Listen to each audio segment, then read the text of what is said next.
बिहारी एक सीधा व सरल स्वभाव का इंसान है जो पेशे से डॉक्टर है, जिसकी नियुक्ति हाल में ही राजस्थान का एक गांव चिताणु कला में हुई है। उम्र यही कोई 30-32 होगी। लक्ष्य प्राप्ति के जुनून के कारण अभी तक कंवारे ही हैं, इसीलिए उन्हें गांव में रहने में रोज किसी न किसी समस्या का सामना करना पड़ता है। कभी समय पर भोजन न बना पाता तो कभी पीने का पानी खत्म हो जाता। ऐसी कई समस्याएं रोज की ही बात हो गई थी। शहर में तो कई रेस्टोरेंट देर रात तक खुले मिल जाते हैं, पर यहाँ गांव में तो सूर्यास्त के बाद ही सन्नाटा पसर जाता है। गांव में एक बहुत ही पुराना हैंडपंप था जो बिहारी के घर से कुछ ही दूरी पर था।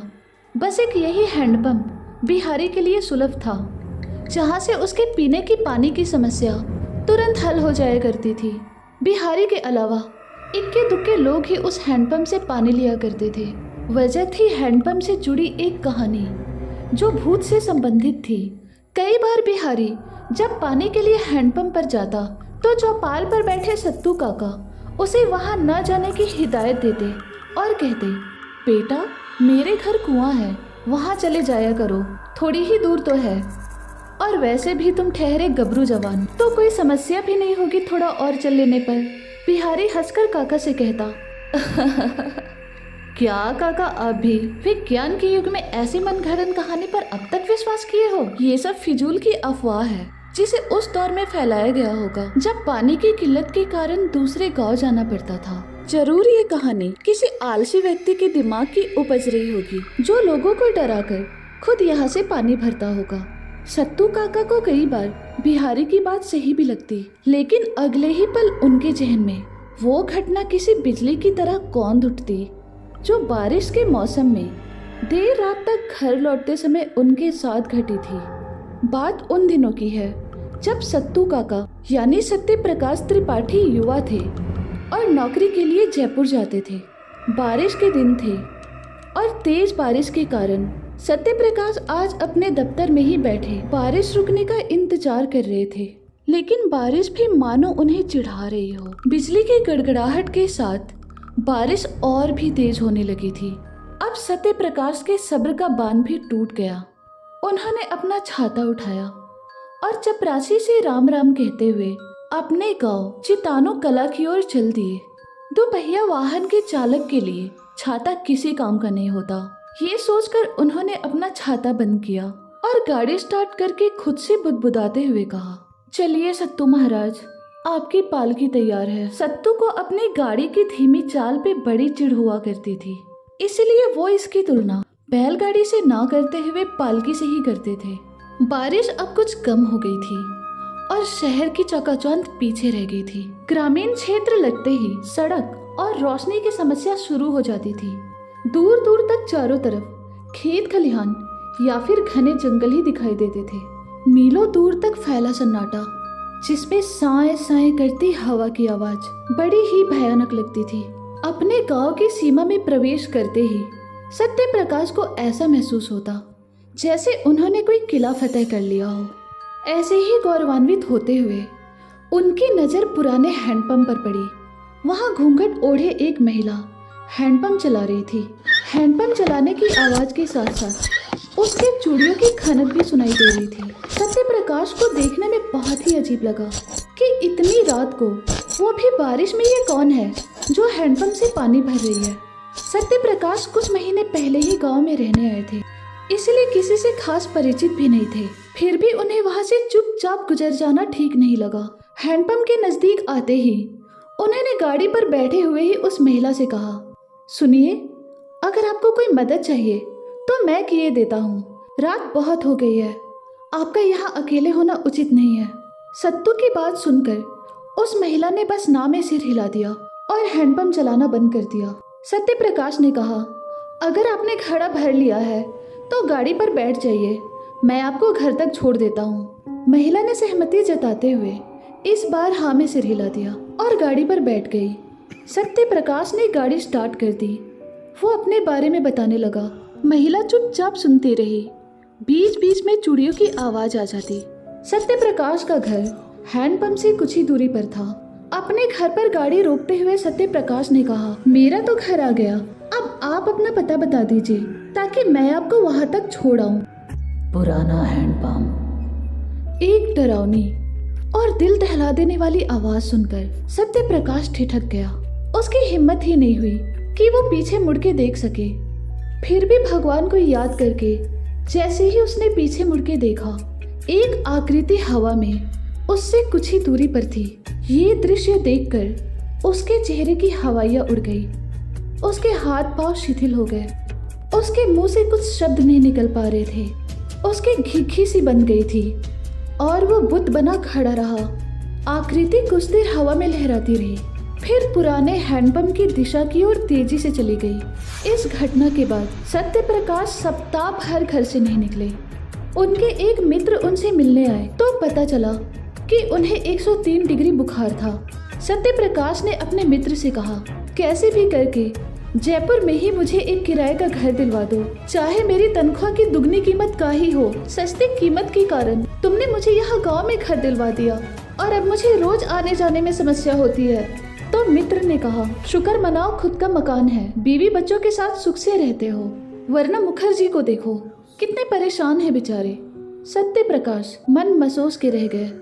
वो बुदबुदाते हुए बोले, भैया अब तुम्हें कैसे समझाएं, हम यहाँ किस मुसीबत में फंस गए हैं। इधर कुआं उधर खाई, बीच में फंस गए ये सत्तू भाई। अगर वो स्त्री निकली कसाई तो भैया समझो हमारी शामत ही आई। सत्य प्रकाश अपनी आप बीती अपने मित्र को साझा करने में सकुचा रहे थे।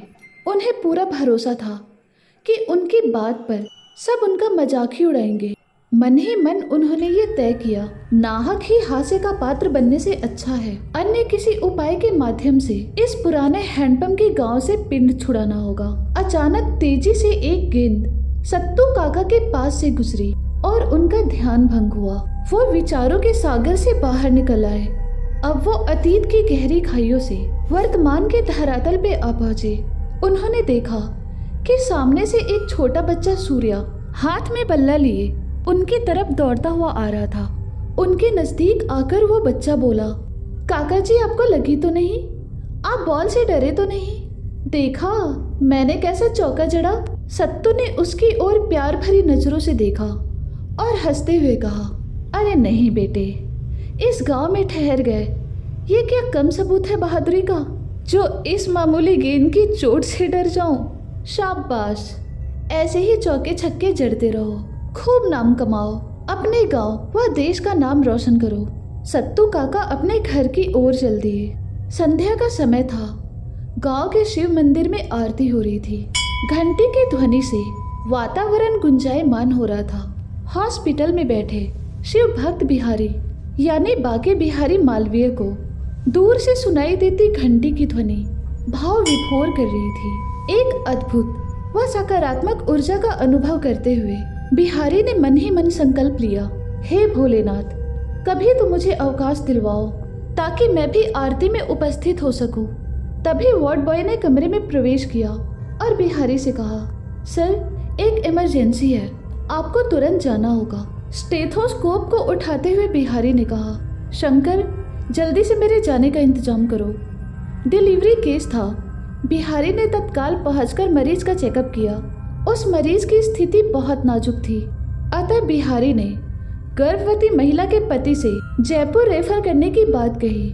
महिला का पति हरदयाल मजदूरी करके आजीविका चलाता था। उसके लिए तुरंत जयपुर जाना सहज नहीं था। बिहारी ने हरदयाल की परिस्थिति को भांप लिया। उसने हरदयाल के कंधे पे हाथ रखते हुए कहा, चिंता न करो, जयपुर तक ले जाने का जिम्मा मेरा। जरूरी सामान और मेडिकल रिकॉर्ड रख लो, मैं गाड़ी लेकर आता हूँ। हरदयाल हाथ जोड़कर निशब्द खड़ा रहा। बिहारी उसके दोनों हाथों पे अपनी हथेली रखकर अपनापन जताते हुए वहां से तेजी से आगे बढ़ गया। कुछ ही समय में बिहारी की गाड़ी जयपुर के सवाई मानसिंह अस्पताल के मुख्य द्वार पे आके रुक गई। हरदयाल अपनी पत्नी को सहारा देके चलता हुआ अस्पताल में दाखिल हुआ। उसके पीछे ही बिहारी था, जो फोन को कंधे और कान के बीच में लगाए किसी से बात कर रहा था और एक हाथ में फाइल लिए उसमें से जानकारी दे रहा था। हॉस्पिटल की सारी फॉर्मेलिटी को पूरा करके बिहारी ने हरदयाल को फाइल सौंपते हुए कहा, अब चिंता की कोई बात नहीं है, यहाँ अच्छे से इलाज हो जाएगा, अब मैं चलता हूँ। हरदयाल ने कृतज्ञता व्यक्त करते हुए कहा, मैं आजीवन आपका आभारी रहूंगा। इतना कहकर वो जैसे ही बिहारी के पैर छूने के लिए झुका तो बिहारी ने उसे पकड़ते हुए कहा, ये आप क्या कर रहे हैं? ये तो मेरा फर्ज था।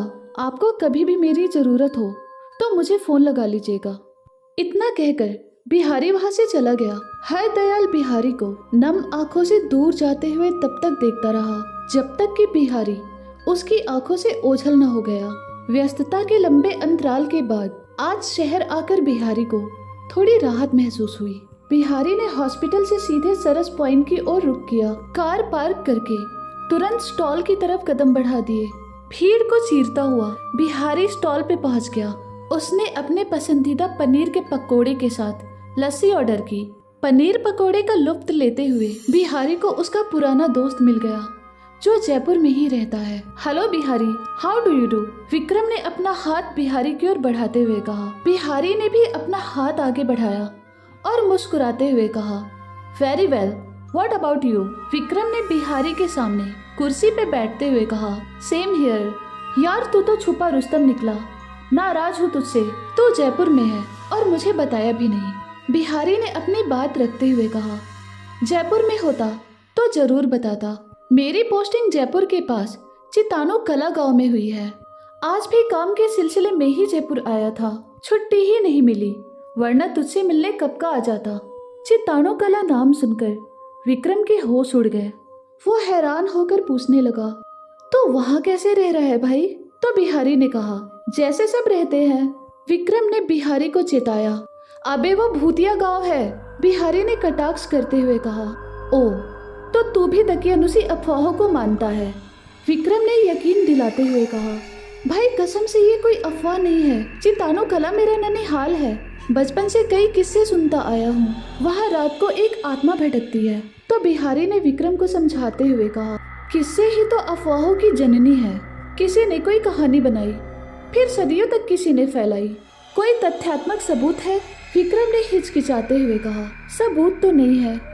मैंने भी बस बड़े बुजुर्गों व कुछ दोस्तों से उस आत्मा के बारे में सुना है। बिहारी ने कहा, यही तो वर्षों से होता आया है। अरे भाई, जब तक आंखों से देख न लो, जांच न लो, तब तक किसी भी किस्से को सच मत मानो, समझे विक्रम? विक्रम को बिहारी की कही बात दमदार लगी। उसने बिहारी की बात से सहमत होते हुए कहा, हाँ समझ गया। दोनों मित्र आपस में हंसी मजाक करते रहे। बिहारी ने घड़ी देखते हुए कहा, ओ नो, बातों बातों में वक्त का पता ही नहीं चला। 12 बज गए हैं। अब मैं चलता हूँ। चल मिलते हैं फिर कभी। अभी के लिए गुड बाय। ये सुनकर विक्रम चिंतित हो गया और उसने कहा, आज रात मेरे घर ठहर जा, सुबह जल्दी चले जाना। वैसे भी रास्ते में कहीं भूत दिख गया तो आज ही तेरा सच से सामना हो जाएगा। मजाक करते हुए विक्रम ने कहा।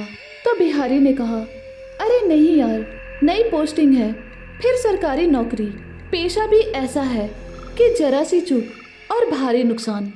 हालात को समझते हुए विक्रम ने कहा, ठीक है, ध्यान से जाना और पहुंचकर फोन करना। विक्रम से विदा लेकर बिहारी अपने गांव की ओर चल पड़ा।